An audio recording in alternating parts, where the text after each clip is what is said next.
Coming to get you, Barbara. Here's Johnny.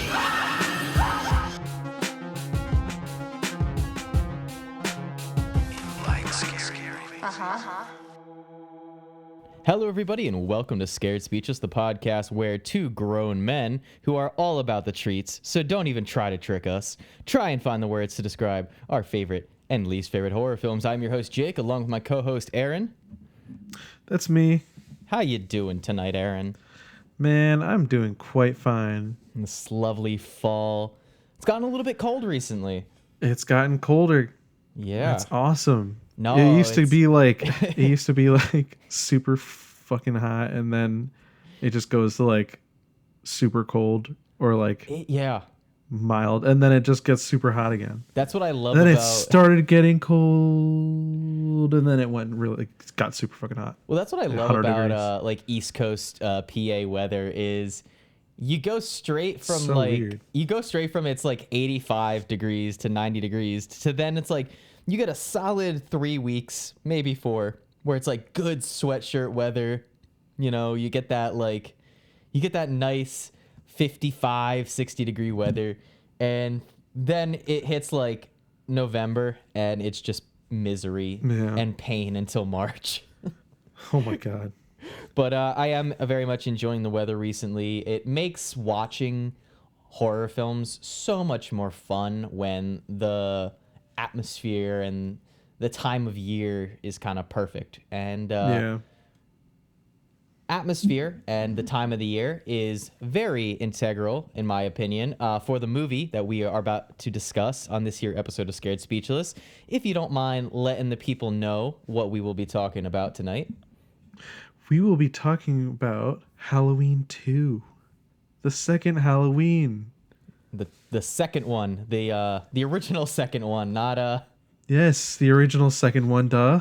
not the Rob Zombie remake, thankfully. I did not watch it, so don't talk smack. I will talk eons of smack on Rob Zombie's movies.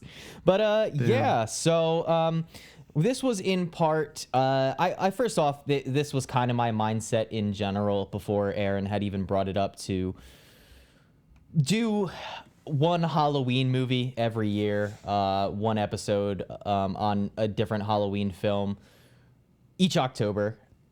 But Aaron had kind of pointed out how we kind of missed out on doing Sequel September this past year. We only really got to do one film because, again, my bad, guys.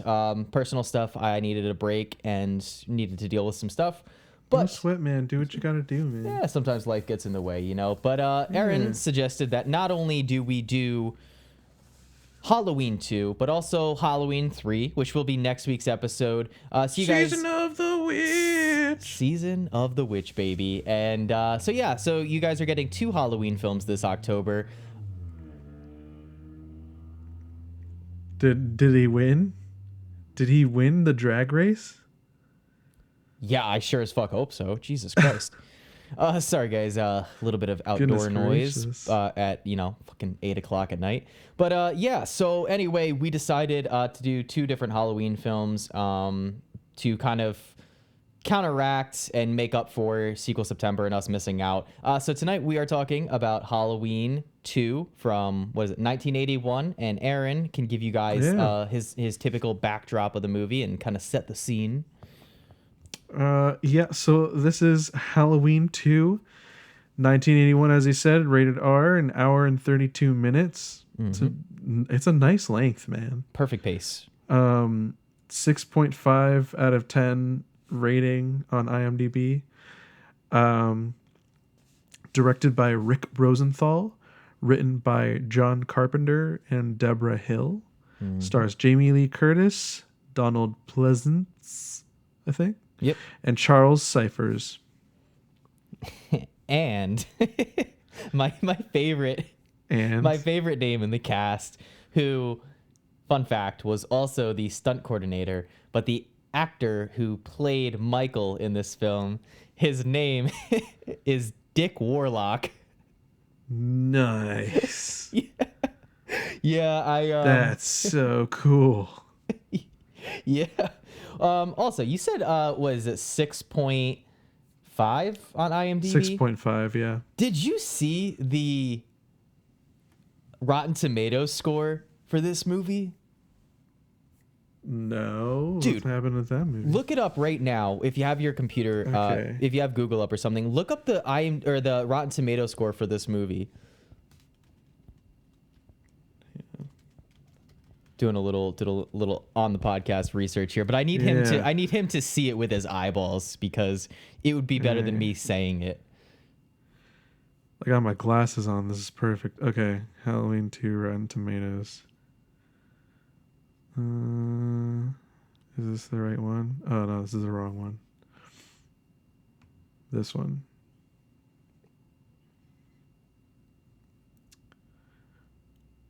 Yeah. What? Yeah. That's why is that so low? Dude, it is unbelievably low. And that is so 33%? Yeah. And not even the critics just hated it. I'm pretty sure the audience score is also incredibly low. It's 63%. That's better, but it's not. I feel like it's not as accurate as it I don't know. Yeah. Dude, I saw that because I don't know why, but I just assumed that this was like the most well-regarded Halloween sequel. And it seems like it has garnered a lot of kind of, I don't want to say cult following, but I guess in a sense cult following over the years. And it's kind of developed a little community of people who really do love and appreciate this film. But man, when I looked it up and I saw the Rotten Tomatoes score was like 33%, I was shocked. Yeah, man. And we could get into our thoughts on the movie in a minute. Did you go over, because I'm curious what the IMDb synopsis of this movie is. Oh, yeah. Just to give people get you a little bit of an insight if you're still here. Also, full spoilers, guys. I don't know if we mentioned that, but we do spoil every movie we talk about. So if you haven't seen Halloween 2 and you do not want to be spoiled, click off this, whether you're watching it on YouTube or on Spotify, Apple Podcasts, wherever you're listening to this. Go watch the movie, come back, and listen then. We're bound to have a great discussion, of course, because we always do. Yeah. But yeah, so I'm kind of just curious how they describe this movie in like a short synopsis. I'm trying to find a good one, but even the top one is like 2 sentences long. Like it's not that. I'm like surprised. Should we just actually no? It is just straight up one sentence. What does it say? It says, while Dr. Loomis hunts for Michael Myers, a traumatized Laurie is rushed to Haddonfield Memorial Hospital, and the Shape is not far behind her. Yeah, I mean, yeah, that's pretty much the plot of this movie. And if you go back and you listen to last year's episode on the original Halloween, which, side note, is my favorite horror film of all time and one of my favorite films, period. It's also the only 10 out of 10 that I've given on this podcast. Crazy. But yeah, I forgot where I was going with that. I lost my train of thought. Oh, but yeah. So when you go back and you listen to that episode, we even struggled kind of giving you guys a synopsis on our end for the original Halloween. Because one thing about slashers is I feel like it's very difficult to give like a good detailed synopsis because not a lot happens in terms of plot. It's just a lot of, well, the killer stalking people and killing them. And this movie is exactly that. And it's, as Aaron described with the synopsis that he gave, it's pretty much that. Basically, the film picks up literally where the first film ends, literally right where the first film ends. Michael Myers gets shot off the balcony in the Doyle residence. I guess that's where they would be. Right? They're in the Doyle residence. I think so. But either way, yeah, Laurie's trying to escape. Dr. Sam Loomis shoots Michael Myers 6 times. He falls out of he falls off the balcony, and then when Dr. Sam Loomis goes to check on him, the body is missing. And this film picks up literally right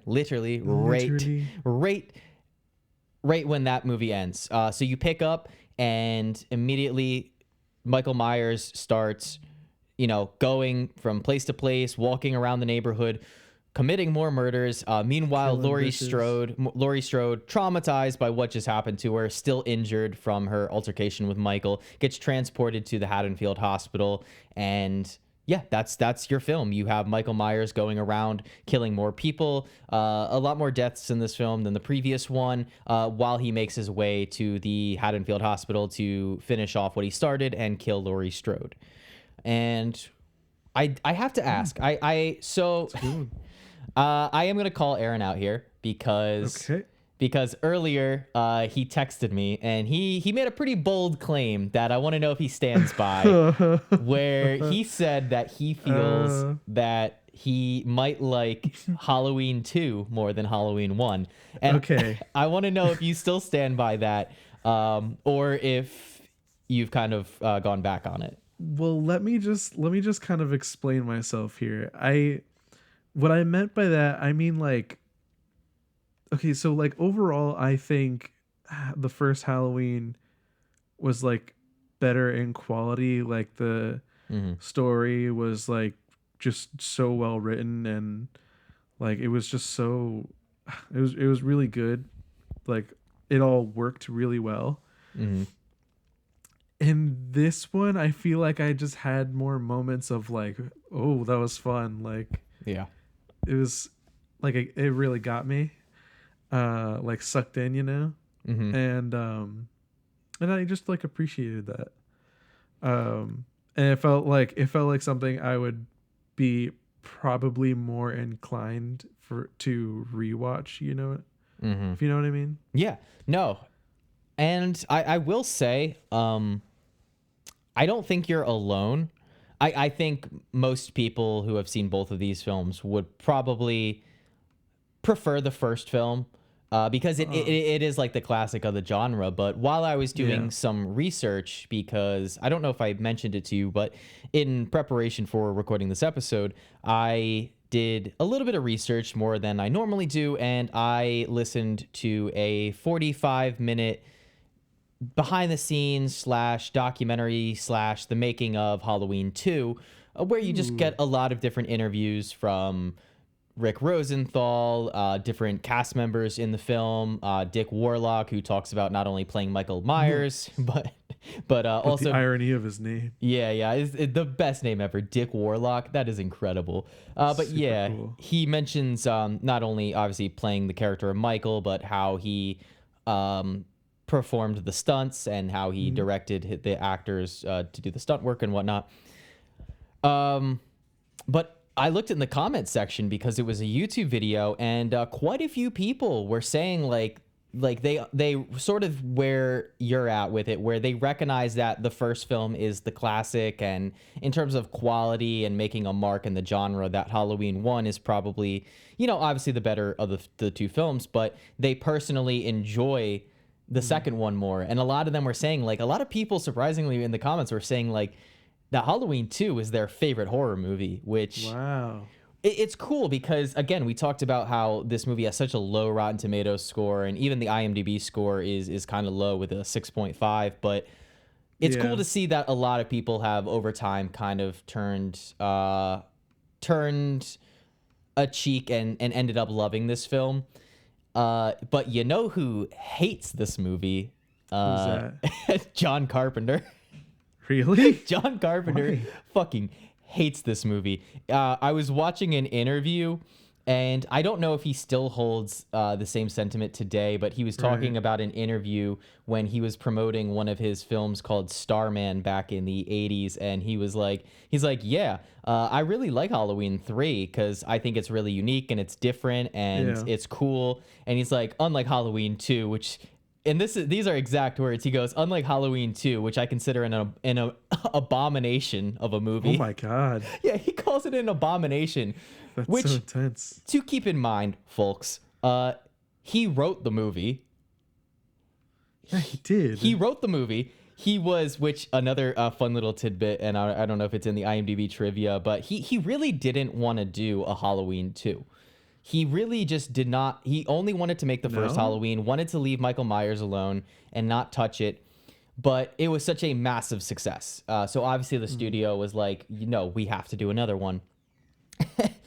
So when John Carpenter basically had to force himself to write this script, to which he admits to doing super drunk. So he sat down with like a 6-pack of beer and wrote the script for Halloween 2 while just getting shit-faced, which I think is absolutely hilarious. And a lot of people have pointed out that like it's kind of funny how John Carpenter kind of half-assed the Halloween sequel, and it still is considered by most to be the best Halloween sequel, which just goes to show how talented of an individual John Carpenter is. But yeah, I kind of deviated there. But yeah, my original point, John Carpenter does not like this movie at all. That's crazy. Yeah.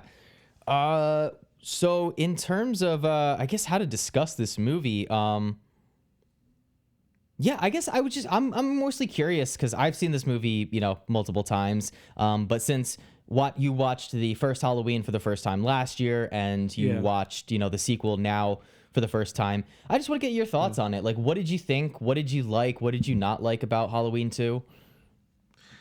I liked, there were moments in this movie that really made me go like, ugh.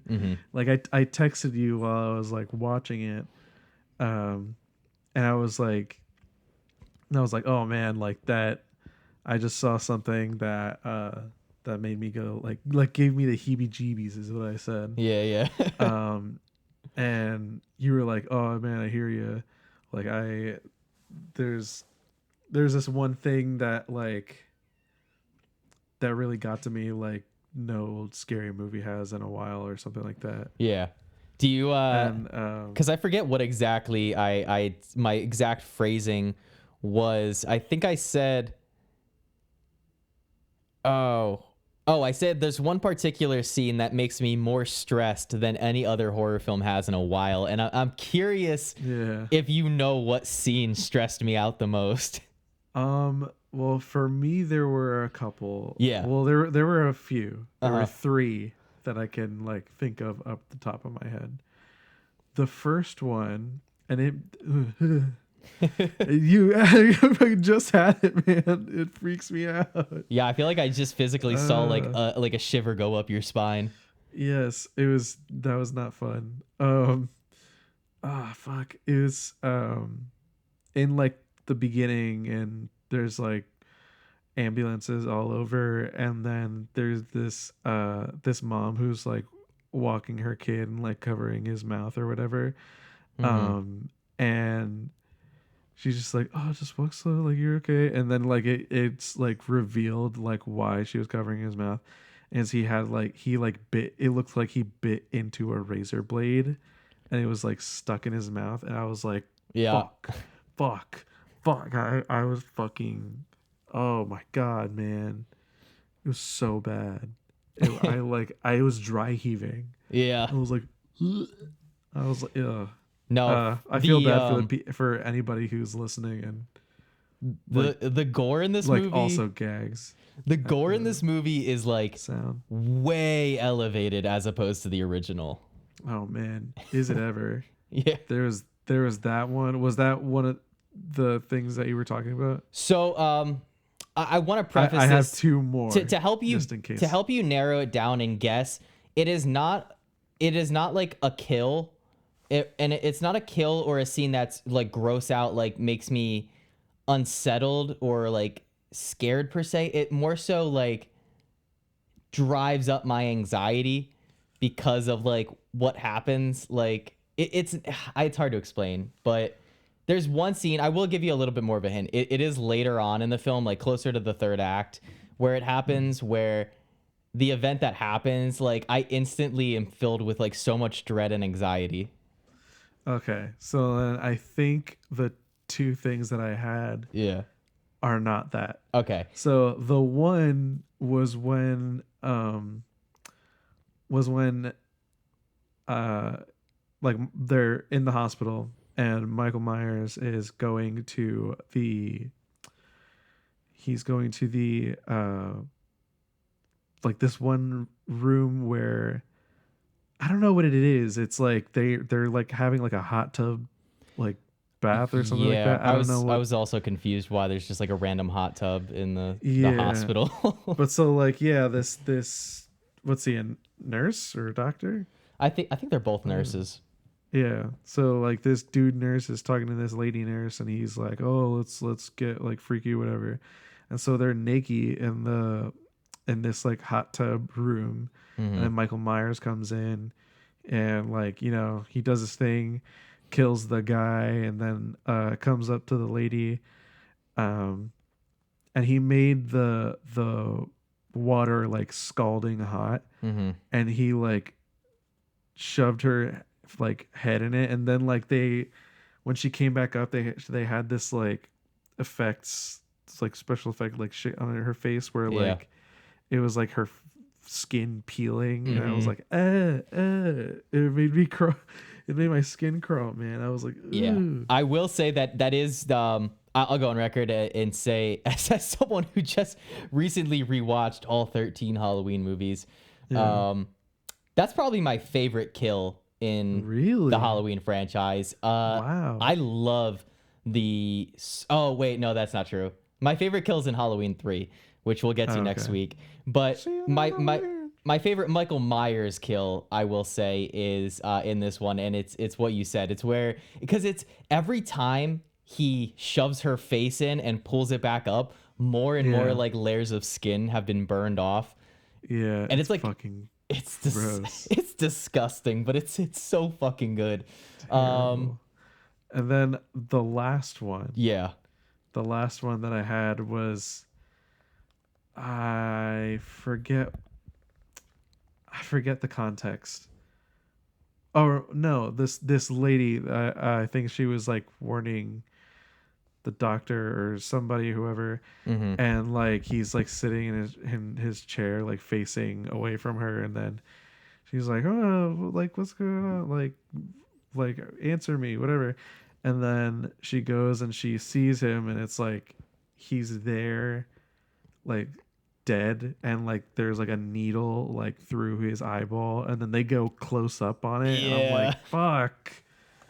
Oh, I have a thing about that stuff, man. Not a fan of sticking through the eyeball.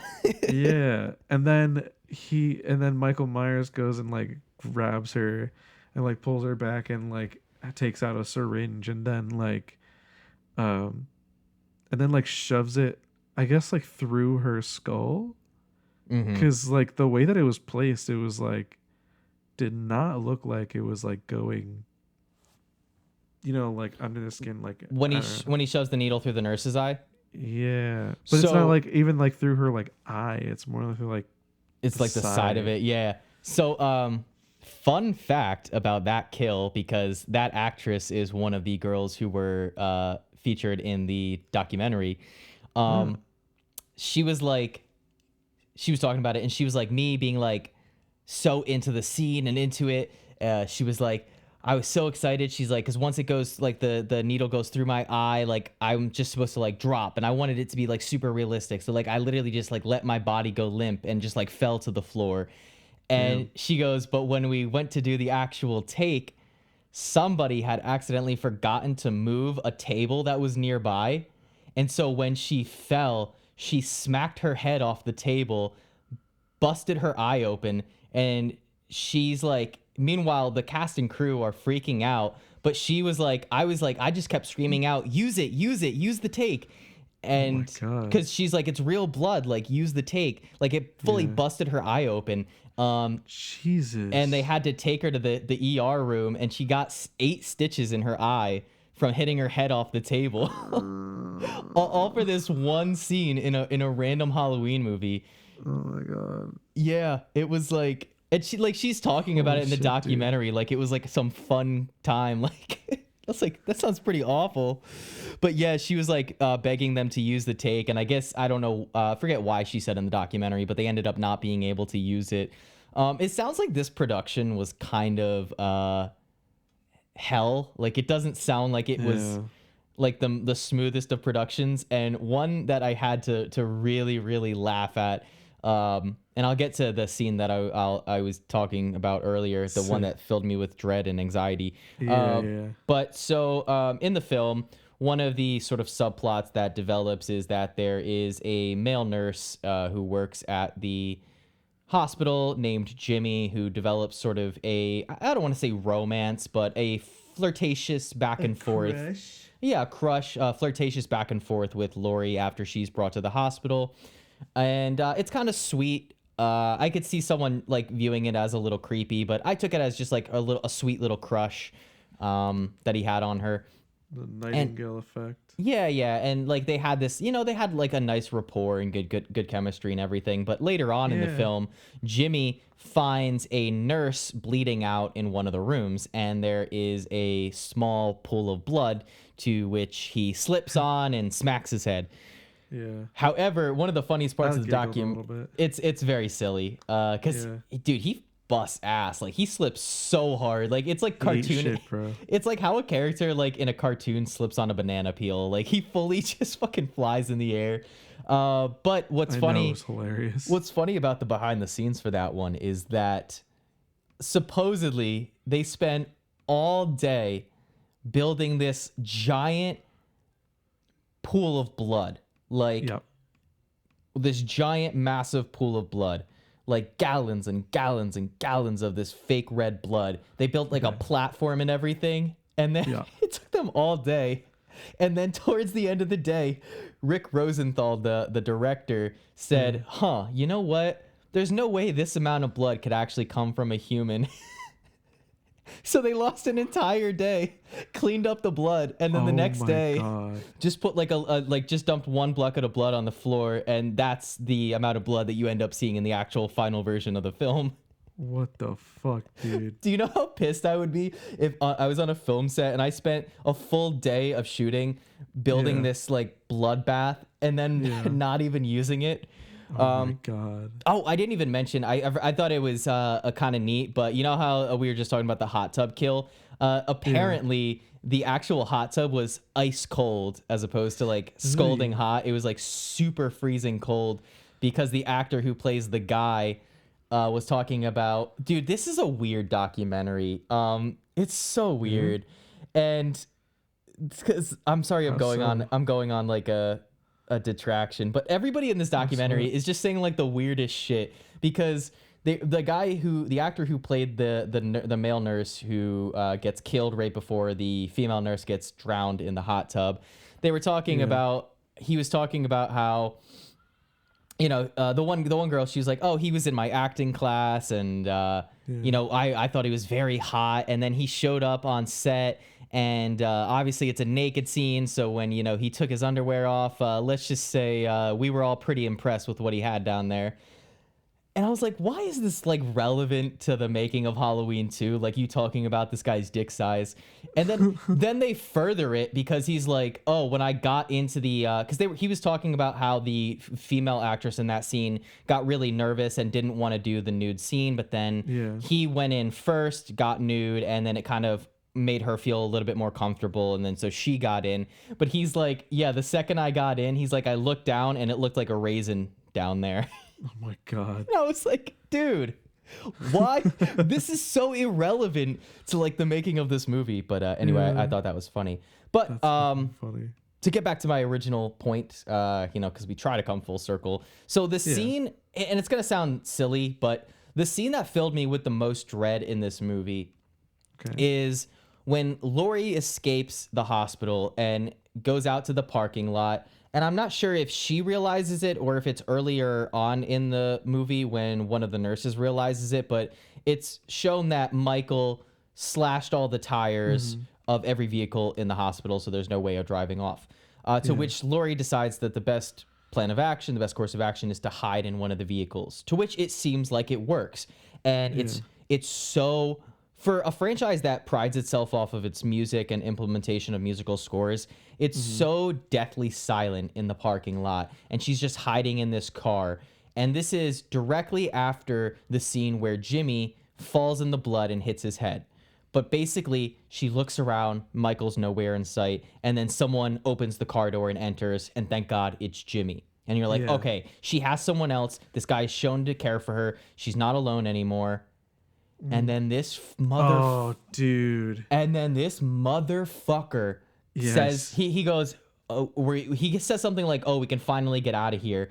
But this brain dead dick who just hit his head and clearly has a concussion, passes out unconscious onto the car horn, and it just starts blaring. And now this like, oh my god, dude, that actually, yeah, I totally get what you mean. Oh man, I was like so like, bro, why, dude? It's been so long since like so a nervous. scene in a horror film has made me that anxiety riddled, because you're like, oh shit, she finally got away. And then that Yeah. motherfucker falls on the car horn, and it's just all you hear is blah, and then you're just like immediately you're just like, oh fuck, Michael's coming, oh fuck. You already fucking knew it was happening. It's crazy. Dude, and what I love too about this film taking place immediately after the first one is there is no room to breathe. And why Oh no, dude. why I think you and a lot of other people say that you at least enjoy this movie more than the first one is because Yeah. the first one, outside of the opening scene and then the scene preceding that when Michael steals the car and drives off to Haddonfield, but for the next 45 minutes, it's a lot of slow buildup, where this film, there's no buildup at all. Like, you hit the ground running. Yeah. And it's just right off the bat, you're just thrown into the shit, and like chaos is ensuing, like to the point It's nuts. like Loomis is running all over the town like, where's Michael? He's evil, he's still on the loose, he's not a man, he's evil. He's like, and It's like, oh my god, yeah, you're right. it's so chaotic. And I wish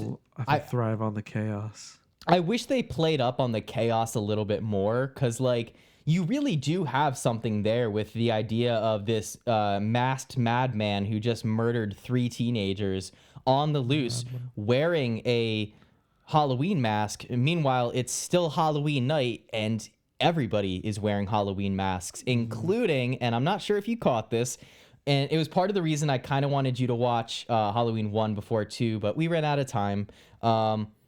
The high schooler who gets hit by the car and explodes and goes up in a fiery, his name, not sure if you caught it, is Ben Tramer, who, if you'll remember in the first film, when Laurie and Annie are in the car talking about boys, Annie says, I'm sure this guy would ask you out, and Laurie responds, oh, I'd rather go out with Ben Tramer. So Oh my god. the guy that Laurie had a crush on is unfortunately the same one who got decimated by that Oh fucking my cop God. car. Yeah. That was the first thing I thought when I saw that, like, that guy come up on screen. I'm like, that's not Michael. Something's gonna happen. Dude. He's got like blonde hair. Yeah. I It's was like- like, oh my god. Yeah, and like I was It was- rewatching as that. soon as he got like hit, I'm like, dude, that's not him.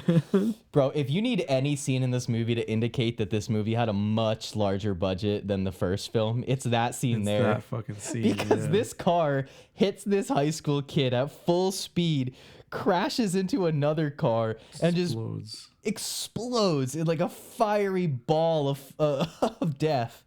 It's nuts. Not the first time they used fire in this movie either, as No.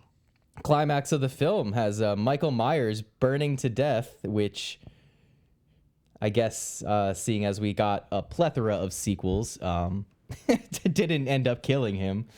Yeah. But one of the fun behind the scenes facts about that too is our boy Dick Warlock was saying that, so, and to me, again, it looked real, no CGI. He actually set himself on fire for that scene. Oh my god. Like, he had like a flame retardant suit and everything, Yeah. but this is like the dumb shit that they would do in the 70s or 80s. He's like, yeah, the suit protected me from the flames, but on both arm sleeves there was zippers. So the fire went straight through the zippers, and I got God. like 3rd-degree burns on both of my arms. Christ. And I was like, dude, what were they doing in the 80s? Movie. That's insane, man. What were they doing? He kind of Cocaine. it's so funny too, because again, this documentary is off the rails because like the actor Dick Warlock, he starts talking and he's like yeah, years later Deborah Hill, who is John Carpenter's wife and who also co-wrote and produced Halloween 1 and 2, he's like yeah, Deborah Hill started talking shit on my version of Michael Myers in like a DVD commentary later in life. And he's like, but you know what, the entire time in filming she was on set and she never said anything. Rick Rosenthal never said anything. Nobody ever said that I wasn't doing the Michael walk right, which, to be honest, I think he did a perfectly fine job as Michael Myers. Like, I thought so too. I thought he was very menacing in this film. If not more menacing, but on top of the chaos that this film throws you into, one of the reasons that I love this being a like right direct sequel to the first film is that put yourself in the mindset of Laurie Strode for a second, right? Yep. And again, this is something I've been doing with horror films recently to like help me get a little more scared when watching them, is like put myself in that situation. This girl woke up October 31st, 1978, a normal 17-year-old high school girl woke up just planning on a normal day, was going to go babysit this kid, maybe spend some time with her friends, normal day. Vibe out, be cool. But then the entire day feels like she's being stalked, okay? Mm-hmm. Then she finds all of her friends dead. Mm-hmm. Then this crazy person in a white mask starts trying to murder her until he gets shot out of a window. You think he's dead. You get sent to the hospital. You think all is okay. Literally a couple hours later, this fucking psychopath comes for you at the hospital. Yeah. And the scene when she first sees him again for the first time in this movie is incredible. And it's the look on Jamie Lee Curtis's face. Jamie Lee Curtis really knocked it out of the park in this movie. Dude, she had such a difficult task because they do not give her a lot of dialogue in this film. It is a lot. She's so dynamite. She's so good in this movie. And for me, it's all the facial expressions and the physical acting, where it's like she spends most of this movie, and they bring it up in the documentary, in a gown, like a hospital gown, crawling around on her hands and knees barefoot. Like, she really goes through the ringer in this movie. And I don't know, just like the thought of like this masked killer murdering 3 of your friends, attacking you. You think everything is fine. You think you're safe. You think he's dead. And then you're chilling in a hospital and this motherfucker comes back for you. Like, and then it turns out he's your fucking brother. Yes. And I wanted to ask you, as someone who now has only seen the first 2 Halloween films, and then you saw the new trilogy, correct? Yes, I have. The Blumhouse films. Yeah. Do you prefer Michael and Laurie being brother and sister, or do you prefer Michael just being an escaped madman who just is obsessed with Laurie? Not even obsessed. The one that got away. Not even obsessed. I just think like you could say obsessed, but like, what version of Michael do you like better? I guess the brother and sister version, or the one where he's just sort of like a masked madman. A madman. Honestly, I kind of like the idea of them being brother and sister. Okay. I feel like I'm in the minority on that, but I don't think you are. And for me, I can't even give a solid answer because it depends on what version. If I'm like, if I, in my perfect world where, and I'll go on the record, I don't know if it's been made clear, and I don't know if either of us have made it clear, but I very much like this movie. I very, very much enjoy this as not only a very great sequel to a film that I hold very near and dear to my heart, but I just think it's one of the, especially seeing the Rotten Tomato score, I think one of the most underrated slashers and horror films in the genre. Like, very underrated. Yeah. One of the best horror sequels, in my opinion. But in my ideal world where Halloween 1 is a sole title, there's no sequel, I like the idea that Michael is just an escaped madman who just runs into Laurie Strode and goes after her. However, if it's a choice between a Halloween H2O, where Laurie and Michael are still brother and sister, and it makes sense that years later he goes and tracks her down. I like that. Yeah. As much opposed to Halloween 2018, where they're not brother and sister, and now 40 years later he decides to go after her. Because why? What about her? It just doesn't make sense to me. Whereas you make them brother and sister, you at least get that familial attachment, and you have a substantial reason as to why he keeps going after her. But Right. yeah, I agree with you. I like when they're brother and sister, and I like how this film kind of deals with that reveal where it's not over the top. And if you want to know what a version of it that's over the top looks like, whenever we get to Rob Zombie's Halloween 2, you'll Oh man. you'll see there. But in this film, it's very subtle, and I think it's kind of heartbreaking and really sad. But a scene that I really like is when Chief Brackett, the police chief of Haddonfield, finds out that his daughter Annie was killed in the previous film, because not only is it just a really great and well acted scene on the part of Charles Cyphers, who plays Chief Brackett, because it's a very subtle performance. He doesn't break down into tears. He doesn't fall to his knees and clasp at his chest or anything. He just sort of looks like a shell of a human being, and it breaks him in half. And he says, "Think of what you're talking about right now." I remember that. It was so good. It's very good. I was like, damn, that's so true, because he didn't cry or do anything like that. He was just like, well, he did yell after, but he was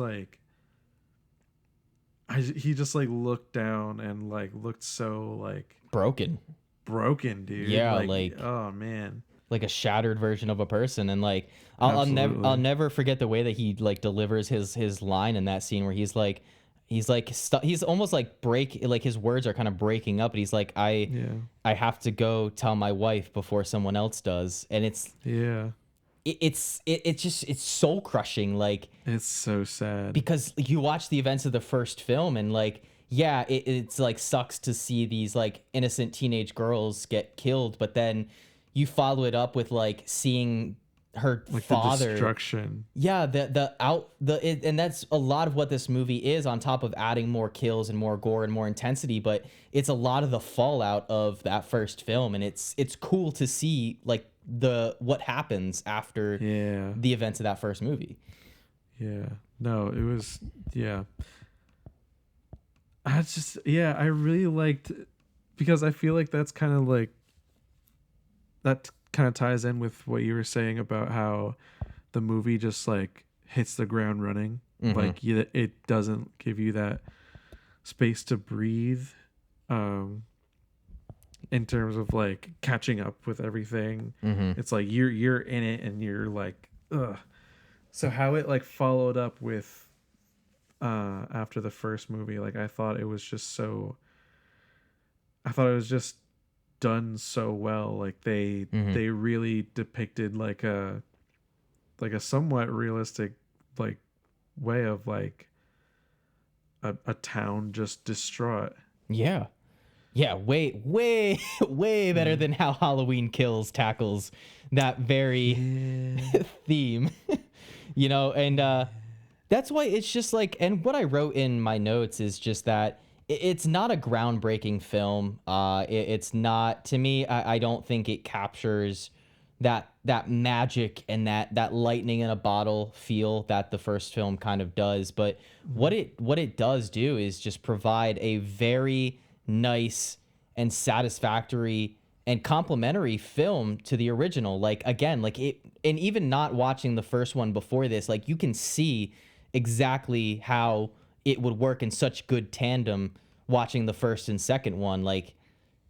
It's such a nice 1-2 punch with Halloween 1 and 2, where there's no there is no breathing room, like we mentioned. It goes, you could literally, and I'm sure someone has done this, but I would love a version where it's they just edit these two movies together, and be it's just like 1 3-hour movie where there's no like the movie kind of the first film. The only thing that does, and I always thought that Laurie Strode looked a little weird in this movie, and it does take place 3 years after. And I found out in the documentary that Jamie Lee Curtis had short hair while filming this, and so she was wearing a wig, which I never caught before. I always just was like, oh, she looks like a little different. She did look different. I was wondering that too, and I found out like just now. Yeah. What did you is your favorite, because obviously my favorite kill is the hot tub one, because it's just so fucking gross and I love it. But is there another kill in that film that like comes close for you, or because there are some pretty solid kills in this movie, like, way more death than the first film by a large margin.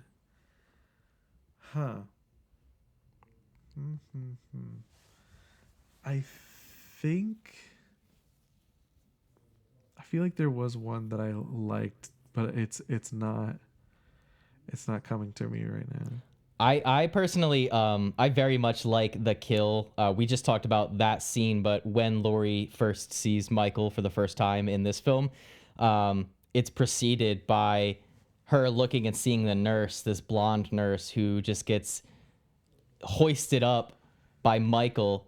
Like she gets stabbed. She gets stabbed from the back. Oh yeah, I remember that one. And I like that one. Yeah, and although like the gore and visual effects and special effects aren't that crazy for that kill, something about the way that she gets stabbed from behind and her body just kind of starts twitching in the air. It very much reminded me of Pam's death in the original Texas Chainsaw Massacre, where Leatherface like picks her up and puts her on. He like puts her on that hook and she's just kind of squirming, and you never see it. You never see the hook go in her, but you're just imagining what it's like going into her. And so gross. Yeah, very similar vibe in my opinion with this film. I get you. The one thing that I was gonna say was that I think probably my favorite kill would be that like hot tub one.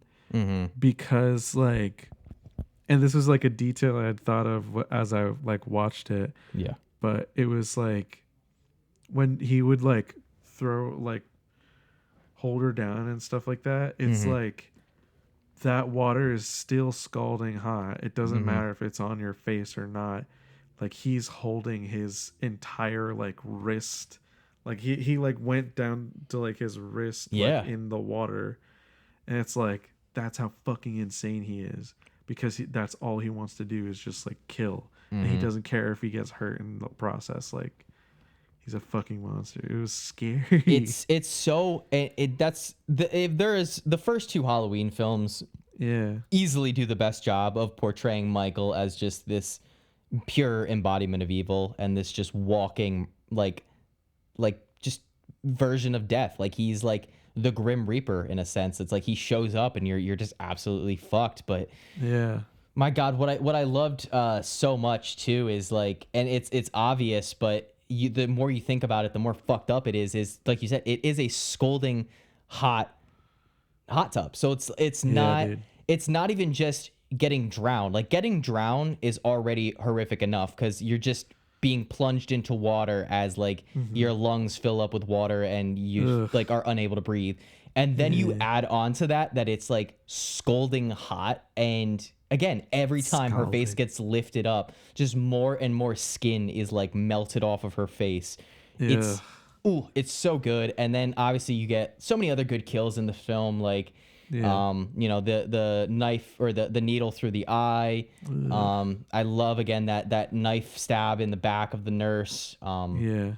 Even the scene preceding the hot tub scene where, or the shot preceding it where the male nurse gets choked out in the background is just that was a pretty nice shot. Yeah, great shot. And that's another thing I wanted to talk about, the cinematography in this film, because while John Carpenter did not return to direct the film, he and it's been well documented and established that despite John Carpenter not directing it, he did have a hand in the editing and also was the sole director responsible for a lot of the reshoots in the film.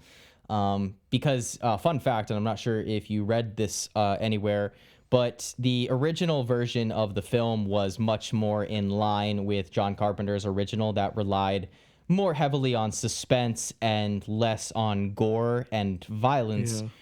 But John Carpenter felt that because of all of the movies that the original Halloween inspired and kind of started that slasher craze of the early and mid to late 80s, because of all the films released then, that he didn't want Halloween 2 to come across as underwhelming. So John Carpenter was the one, not Rick Rosenthal, but Carpenter himself was the one who went in and decided that he wanted to add more blood and gore and violence to make it feel more like the other slashers at the time, which honestly, I love John Carpenter, but I gotta side with Rick Rosenthal on this one. Not that I think the gore inhibits this film a lot, but it does feel a little bit more over the top as opposed to that first Halloween. And because the two are so closely linked, it would have been nicer for it to remain more in line with that first movie in terms of like building suspense, but still great chase scenes. I love the implementation of red in this movie. In the first movie, you get a lot of that stark, pale blue moonlight color grading where it's just a lot of like blues and stone cold blue and steely grays. But in this film, you get that on top of some nice mixes of like dark blood red from the hospital. And it adds a nice like kind of dynamic. Yeah. That shot from like when he slipped and fell and like it's like top down and you can see like the pool of blood, which like looks nothing like actual blood. It looks like just like bright red paint, but like it's so satisfying. It's so not cool. It's not as fake looking as Dawn of the Dead. Like that blood is super red. It's so funny. But yeah, no, like even scenes where Laurie is being chased throughout the hospital and Michael is coming after her, and there's just like these rooms that are just engrossed in this like harsh red hue that is just, it adds like this layer of ominous feel to it. And not even that, but like they do spruce up the score a little bit. They take that same John Carpenter score from the last film and they add some more gothic orchestral elements to it to make it a little more dark, a little more grim, a little more sadistic in tone, which all around this movie is much harsher, more violent, more just deranged than the first one, which sometimes works, sometimes doesn't, in my opinion. But not even just the inclusion of like the red color palette, but there's a great shot when Chief Brackett and Dr. Loomis are in the police car together, and there's like this green color that's cast over the two of them inside the car, and that's like a really nice looking shot. And all the smooth camera work. Thank God cinematographer Dean Cundy returns, because I think this movie would have been an absolute fucking mess if Dean Cundy wasn't involved, because Dean Cundy. He is the cinematographer for Halloween 1, 2, and 3. So thankfully for next week's episode, we'll get to see his beautiful cinematography skills one more time. Hell yeah. He also does The Thing, if you were wondering. But sweet. If you still need to watch the rest of that movie. Yes, you do. We'll do it on this pod. I think we're doing it in January. I believe. Probably. I think that's set for our January lineup. But yeah, I like this movie so much. I very much enjoy it. I personally don't think I have too much to say. I also think it's funny that in the first movie, Laurie stabs him in the eye with a coat hanger, and then in this film, shoots him in the eyes with a gun. Both eyes. Both so eyes. Did it twice. Yeah, she double tapped him, and it still didn't bring that motherfucker down. For Halloween 2, because it's two fucking eyes. Shit. That's what I'm talking about. I know you're a big fan of really good movie posters. What are your thoughts on the Halloween 2 poster? Hang on, Halloween 2 poster. Let me see what that looks like. Oh, you mean the big pumpkin head? No, the black and white one. Can you see it on my screen? This one. Let me see. Oh, Because I don't like that at all. No, I kind of love it. Is it the first one? No, I mean the first one is like such an iconic poster. Oh But my god, yeah. I kind of love like how half of his face is black and half is white, and I also love the opening title sequence where it's like it zooms in on the pumpkin and reveals like a skull inside the pumpkin. I thought that was like a nice little twist on the opening of the first one. Yeah. But man, I love. You know what I love about that poster? yeah. It looks like your first ever project that you have to make in like a high school design class. No. I like it. Looks like you just found out what Photoshop was and tried to make it yourself. I like it. I like it better than all the other Halloween sequel posters. Actually, wait, what does the Halloween 3 one look like? I always forget. Oh, is it with the actually, kids no. and the I like classic thing? the Halloween 3 one is pretty sick. I can't even I like lie. it. It kind of goes hard. Yeah. I'm so excited to talk about Halloween 3 next week. That's I gonna am be too. it's gonna be such a good time. But yeah, I mean, that's pretty much all my thoughts on this movie. If you have, scenes, shots, creative choices that you want to highlight that we didn't really cover. Man, it's hard to say because I feel like for the most part we covered like a lot of notable things. I think I kind of went into this movie not knowing what to expect. I think I went in maybe like a little biased against like sequels, As you should be. and I was just so like pleasantly surprised. I was like, oh my god, I really like this movie. Yeah. And then I was like, hey man, like I actually really like this a lot. And then you're like yeah, like it's good. I like it. It's good. And I was like, I think I might like it more than the first. Dude, And you said take it back. Yeah. I was like, oh my god. No, I'm happy that you, because it's hard sometimes to separate. It's hard to separate your personal enjoyment versus like what you consider to be like a better film. So like I can respect you personally enjoying 2 more than 1, but admitting that you feel like 1 is the better movie. Yeah. And that's sort of how I feel about, I think, Nightmare on Elm Street, where I can admit the first film is probably the best in the franchise, but my personal favorite is probably 3. And same with Friday the 13th. Like, I think that part 4 is the best in the franchise, but 6 is my favorite because I have the most fun with 6.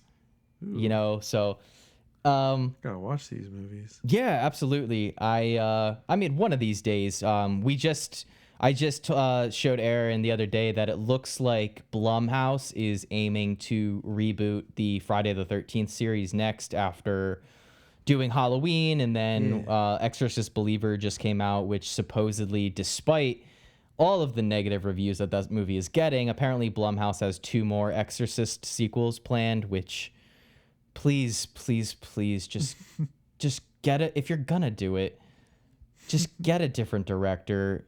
I don't understand how David Gordon Green keeps being allowed to make these horror films, because coming off of Halloween 20, goodness. I'm not trying to be mean. These movies are not well liked. Halloween 2018, fine, well liked movie. I don't like it personally, but I get why people do. Has good reviews. I get it. But Halloween Kills, terrible reviews. Halloween Ends, terrible reviews. Exorcist Believer, terrible reviews.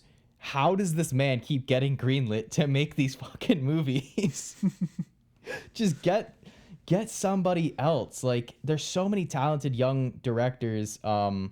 Oh shit. You know who would be great to do an Exorcist movie?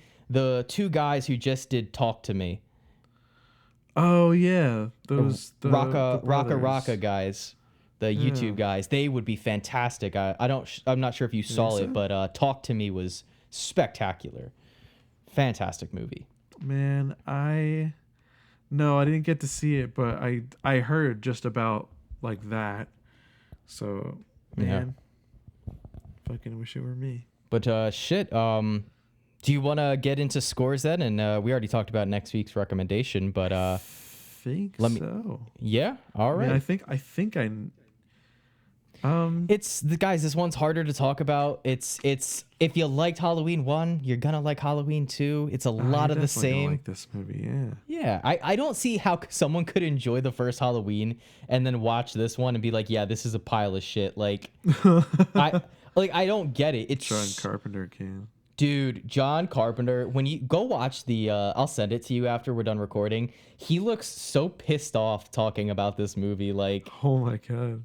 He's like, I fucking hate this movie. He doesn't say that exact words, but that's like, to call it an abomination is such a, especially. That's so intense. It's a lot of intense hate, man. Especially since, but you'd probably enjoy Rick Rosenthal talking about it because he's like, I might be a little biased, but I like this one more than the first one. Like, no shit, Rick, you directed it. Oh my god. I will give you a fun little heads up. Rick Rosenthal did direct one more other Halloween film. But unfortunately, it's Halloween Resurrections, the one with Buster Rhymes. Oh, fuck. I don't know. Yeah. I don't know how you... Dude, the whole making of Halloween 2 sounded like a shit show. Like, from the get-go, like, John Carpenter wrote the script drunk, turned it in. They fucking hated it. I don't know how this movie got made. They flat out in the documentary say, like, no, the producers hated John's script. They had a director lined up. He didn't like it, so he dropped out. They brought on Rick Rosenthal. Rick Rosenthal made the movie, and then John Carpenter just went in and changed a bunch of shit. And then John Carpenter has the balls to be like, yeah, this movie is an abomination. Jesus like, Christ. I love you, John, and I love your movies, but man, Ed, you got to admit that this is at least the best Halloween sequel, like, by far and away. Well, now, yeah. It's not even a contest. This is easily the best. This is easily the best Halloween sequel. I mean, it's definitely better than the new 3. I would watch Halloween 2 over Halloween 2018 Kills or Ends any day of the week. Any day of the week. Would. But yeah. Me on the other hand, I know like it wasn't that good, but I had like fun memories like associated with it. So it's like, dude, seeing Halloween Kills on edibles in theaters is like a top 5 theater experience for me. Whoa, man. It was crazy. Dude, it was so much fun. Halloween Kills is the best comedy of 2021, and nobody can tell me any differently. Oh my god, I think you've said that to me before. I have, because it's Evil Dies Tonight. Are you kidding me? Oh, yeah. Every time they say it in that movie, I burst out laughing. I liked it.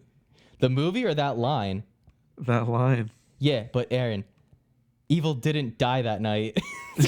Definitely didn't. That's what I thought was funny. That's one of the dumbest fucking... Evil dies tonight.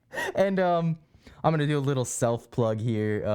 But in my so I recently uploaded my Halloween franchise reviews to my YouTube channel, and recently uploaded part 2. But in part 2, I upload the clip of Jamie Lee Curtis comparing Halloween Kills to the Black Lives Matter movement. Oh my god! It's so funny. Fuck. Yeah. So scores. Crazy. I forgot. I remember that you said something about that. Yeah. I'm so glad I was able to find the clip and put it in because it's so funny. She's so serious too. It's great. God bless her. Man. Do you remember when she used to do those yogurt commercials? Was it Activia? Activia. Yeah. Yeah, I feel like it was like my introduction to Jamie Lee Curtis was like Freaky Friday, Activia commercials, and then Halloween. That's so fucking funny. Yeah, no, it's just Freaky Friday for me. Yeah, I mean, dude, Freaky Friday is a banger. I fucking love that movie. I always had a crush. Incredible. I always had a crush on like the lead singer of Lindsay Lohan's band in that movie. She had like a nose ring and like curly hair. That. Yeah. I always had a crush on that girl. And the song. Dude, I love the music in that movie. Oh, yeah, man. And it goes on and on and on. Yeah. I don't want to grow up. Take me away, away, away, away, Oh, away. yeah, dude. I love that movie.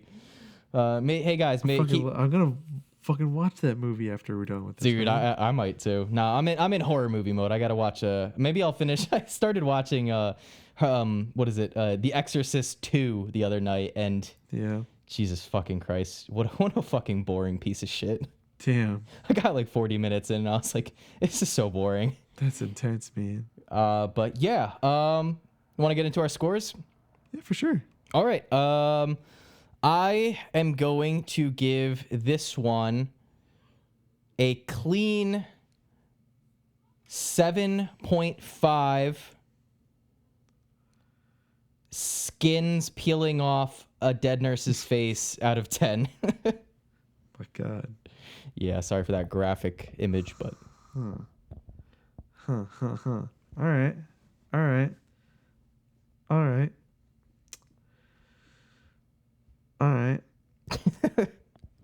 I'm gonna give this movie 9 shapes out of 10. hot damn, 9 out of 10. All right. I liked it a lot, dude. No, dude, I appreciate that score. That's the same score you gave Texas Chainsaw, which I'm gonna keep bringing up until you rescore that movie.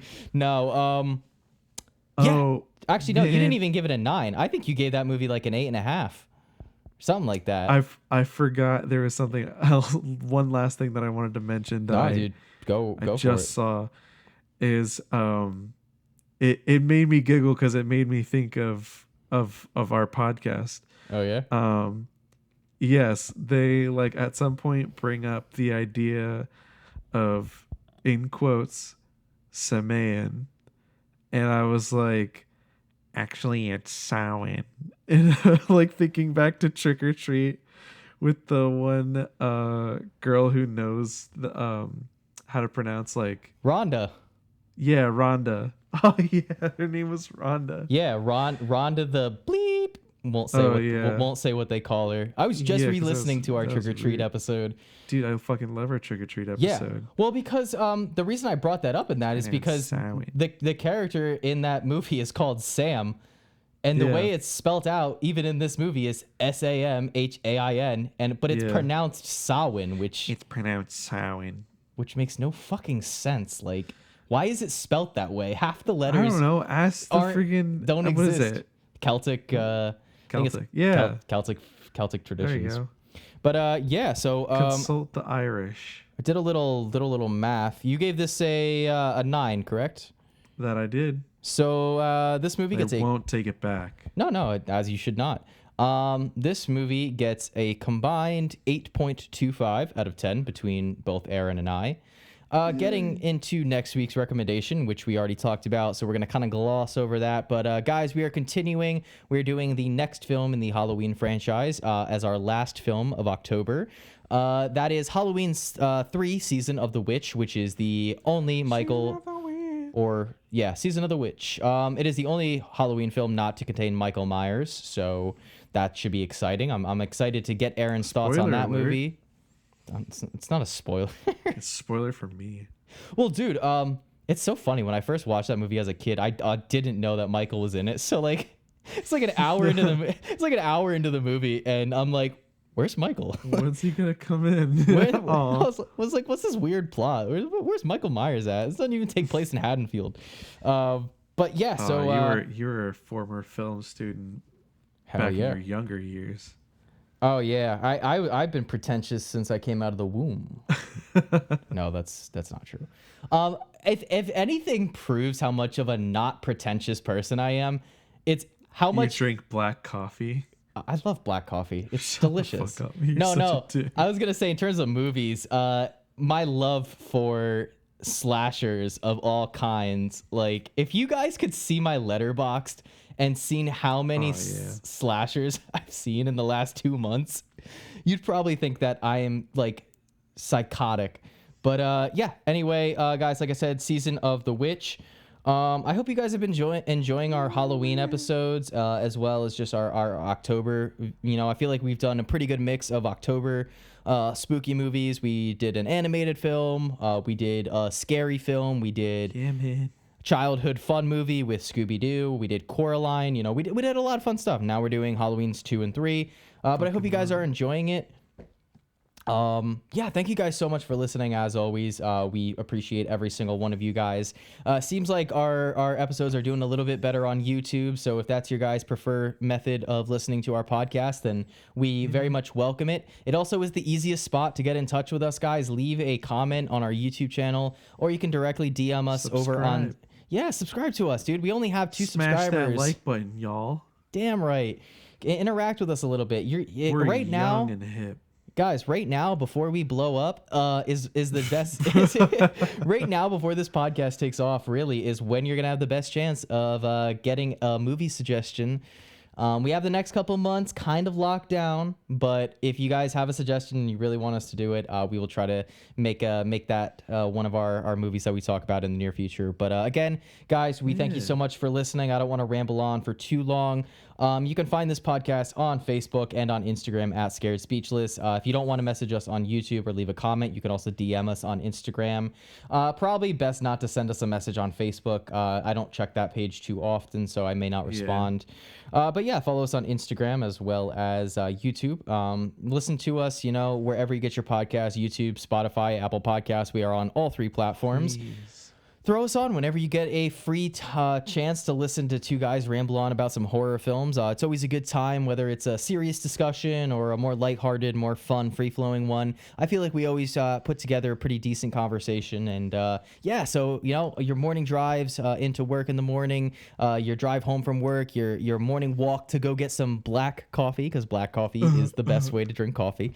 But yeah, whenever you guys have a free, you know, 40 minutes to an hour to listen to us, we greatly appreciate it. Yeah, and I think that's really it. Oh, sorry, personal plugs. You could find me on my personal Instagram at boosjacob, spelled BOOSJACOB. Post a lot of personal projects as well as just my everyday life. And also you can follow me on my personal YouTube channel at Former Film Student. I've been posting a lot of movie and TV related content in the last few months, trying to build up that sub count. Still trying to hit 2,000 subs by the end of the year. On my way there. I also have some upcoming... by the time this episode drops, there may be some more Halloween related videos. But I recently, like I mentioned, uploaded a part 1 and part 2 retrospective / review of the entire Halloween franchise, where I cover all 13 Halloween films, all the way from 1 all the way to Halloween Ends. But yeah, so check those out and give me a subscribe, give me a follow over, dude. It took a while to put those videos together. to get That's clips, nuts, man. to get clips for 13 movies and what equated out to 50 minutes of YouTube footage. It took a lot, but yeah, guys, so follow me over on there. But that's really it for me. And then for me, I have an Instagram that's at Vixatic. That's VIXATIC. Don't worry about what it means. I post personal stuff. Still haven't done much with that, but because I'm really bad at posting. But Living off the grid. That's what I'm doing. Just vibing. No posts, just vibes. Just vibes. All vibes over here. Yeah, it's all good. Yeah. Well, I think that's really it for today, guys. Man. Yeah, we had a great time talking about Halloween 2. Let us know what you thought of the episode. You can, again, respond to us on YouTube. You can also, I believe there's a spot on Spotify where you can leave a comment and let us know what you thought of the episode. Again, last time, next week's recommendation, next week's episode is going to be on Halloween 3, Season of the Witch. Season of the Witch. All right, guys. Thanks for listening again. And as always, we'll see you guys on the next episode of Scared Speechless, and goodbye. Bye.